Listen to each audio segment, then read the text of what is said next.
নদীর চর দখল করে তৈরি করা যাবে না রিসর্ট, সাফ জানিয়ে দিল প্রশাসন।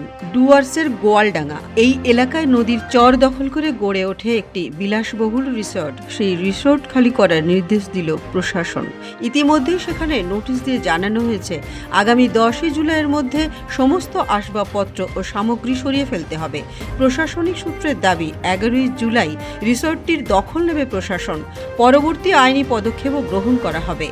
জানা গিয়েছে মেটেলি ব্লকের 2 নম্বর গ্রাম পঞ্চায়েতের গোয়ালডাঙ্গা গ্রামের নদীর চরে নির্মিত হয় এই রিসর্ট। প্রশাসনের দাবি সংশ্লিষ্ট জমি সরকারি খতিয়ানের অন্তর্ভুক্ত ও নদীর মূল প্রবাহের সংলগ্ন এলাকায় হওয়ায় নির্মাণটি নিয়ম বহির্ভূত।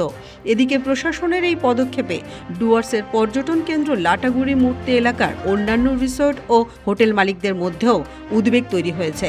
এখন প্রশাসন পরবর্তী পর্যায়ে কী পদক্ষেপ নেয় সেদিকে নজর রয়েছে সংশ্লিষ্ট মহলের। ব্যুরো রিপোর্ট, পূবের কলম ডিজিটাল।